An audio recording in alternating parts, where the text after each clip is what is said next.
नमस्कार, मेरा नाम है फातिमा जहरा और आप देख रहे हैं रंगरूट, ललन टॉप का डेली शो। यहाँ बात होगी पढ़ाई, करियर, जॉब, स्टार्टअप और नए कोर्सेज की। साफ शब्दों में कहें तो बात होगी उन स्टूडेंट्स की जो फ्यूचर को लेकर कंसर्न रखते हैं। शुरुआत सुर्खियों से। पहली सुर्खी है रीट परीक्षा से जुड़ी। रीट यानी राजस्थान शिक्षक पात्रता परीक्षा। राजस्थान में इस परीक्षा के जरिए ही तय होता है कि आप शिक्षक बनने के योग्य हैं या नहीं। 23 और 24 जुलाई 2022 को लेवल 1 और 2 की परीक्षा आयोजित की जाएगी। Board of secondary education Rajasthan यानी BSER ने परीक्षा के लिए एडमिट कार्ड जारी कर दिए हैं। आधिकारिक वेबसाइट readbser2022.in से इसे डाउनलोड किया जा सकता है। दूसरी सुर्खी है CUT PG से जुड़ी। NTA ने एक बार फिर से CUT PG 2022 के लिए आवेदन की तारीख बढ़ा दी है। अब 18 जुलाई तक CUT PG में एडमिशन के लिए अप्लाई किया जा सकता है। फीस पेमेंट की आखिरी तारीख 19 जुलाई है, जबकि फॉर्म में करेक्शन की सुविधा 20 से 22 जुलाई तक उपलब्ध होगी।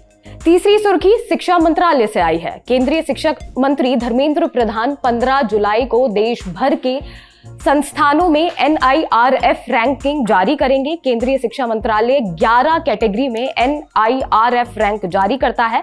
इसमें एक कैटेगरी ओवरऑल इंस्टीट्यूट की होती है। इसके अलावा university, management, college, performance, medical, engineering, architecture, law, research institute और डेंटल कैटेगरी में भी रैंकिंग जारी होती है। अब बात आज की बड़ी खबर की। बड़ी खबर में हम बात करेंगे CUT के बारे में। CUT यानी कॉमन यूनिवर्सिटी एंट्रेंस टेस्ट। आसान भाषा में कहें तो वो टेस्ट जिसके जरिए देश की किसी भी सेंट्रल यूनिवर्सिटी में एडमिशन लिया जा सकेगा।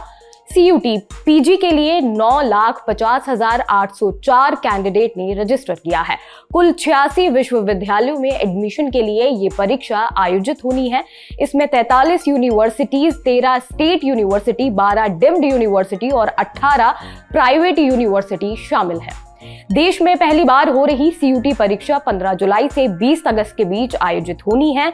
UG यानी अंडर ग्रेजुएट कोर्स के लिए होने वाली इस परीक्षा को 2 भागों में बांटा गया है। पहले फेज की परीक्षा 15 जुलाई से शुरू होगी, जबकि दूसरे फेज की परीक्षा 4 अगस्त से। बीते दिन फेज 1 का एडमिट कार्ड और एग्जाम की डिटेल आई तो छात्रों की कंफ्यूजन थोड़ी और बढ़ गई है। कई स्टूडेंट को 2 दिनों बाद ही परीक्षा देनी है तो कईयों को 1 महीने बाद। 12वीं पास करके आ रहे स्टूडेंट पहली बार कंप्यूटर बेस्ड टेस्ट देंगे। इसके अलावा एक ही दिन में कई परीक्षाएं भी स्केड्यूल है। तो हमने तय किया है क्यों ना छात्रों का कंफ्यूजन दूर करने में थोड़ी मदद की जाए। तो चलिए उन सवालों का जवाब देने की कोशिश करते हैं जो CUT PG की परीक्षा देने जा रहे छात्रों की ओर से सबसे ज्यादा पूछे जा रहे हैं। पहला सवाल है, एक ही सब्जेक्ट के लिए जुलाई और अगस्त में एग्जाम क्यों? CUT PG के लिए 14,90,000 कैंडिडेट ने 54,555 सब्जेक्ट कॉम्बिनेशन के लिए अप्लाई किया है। UG chairman M Jagdish Kumar ने बताया कि कैंडिडेट की इतनी बड़ी संख्या को ध्यान में रखते हुए 2 फेज में एग्जाम कराया जा रहा है। इसके अलावा ऐसे छात्र जिन्होंने फिजिक्स, केमिस्ट्री या बायो सब्जेक्ट लिया है उनका एग्जाम भी अगस्त में स्केड्यूल किया गया है, क्योंकि 17 जुलाई को नीट का एग्जाम भी होना है। दूसरे सवाल पर आते हैं, एक से ज्यादा सब्जेक्ट में अप्लाई करने वालों को क्या एग्जाम के दौरान कोई ब्रेक मिलेगा? जवाब, कैंडिडेट एग्जाम हॉल तब तक नहीं छोड़ सकते जब तक पेपर पूरा नहीं हो जाता। एक बार परीक्षा शुरू होने के बाद सारे टेस्ट होने के बाद ही बाहर आने को मिलेगा। यानी अगर एक से ज्यादा सब्जेक्ट के लिए अप्लाई किया है तो सारे पेपर होने के बाद ही परीक्षा हॉल छोड़ सकते हैं। अब बात करते हैं तीसरे सवाल की, स्कोरिंग कैसे होगी, मार्क्स या परसेंटाइल?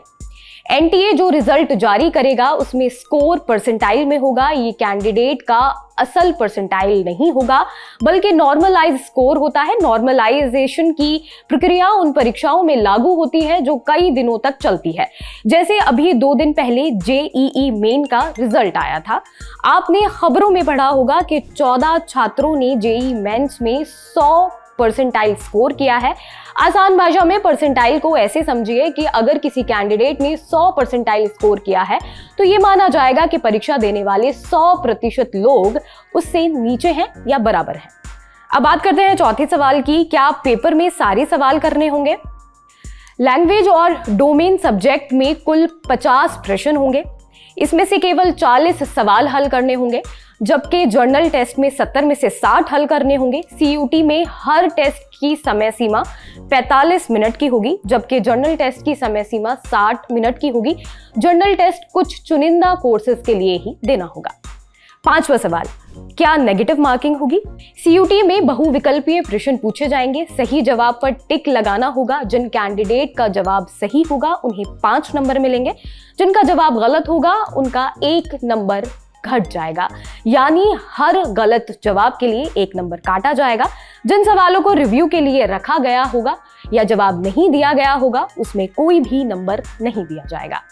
सवाल 6, एडमिट कार्ड पर एग्जाम सेंटर की जानकारी नहीं है, क्या करें? बड़ी संख्या में छात्रों की शिकायत है कि उनके एडमिट कार्ड पर एग्जाम सेंटर की जानकारी नहीं है। अगर आपके साथ भी ऐसा हुआ है तो परेशान होने की जरूरत नहीं है। जिन स्टूडेंट के एडमिट कार्ड पर एग्जाम सेंटर की जानकारी नहीं है उनका एग्जाम फेज 2 यानी कि अगस्त में होना है। दूसरे फेज की परीक्षा 4 अगस्त से 20 अगस्त के बीच होगी और एडमिट कार्ड 31 जुलाई को जारी किया जाएगा। अभी जो एडमिट कार्ड जारी हुआ है ये सिर्फ प्रोविजनल एडमिट कार्ड है। आज के लिए सिर्फ इतना ही। इस एपिसोड में आपको क्या अच्छा लगे हमें बताएं, और हाँ, आप अगले एपिसोड में क्या देखना चाहेंगे ये भी। आपके सुझाव और सवाल दोनों हमें लिख भेजिए रंगरूट@lalantop.com पर। नमस्कार।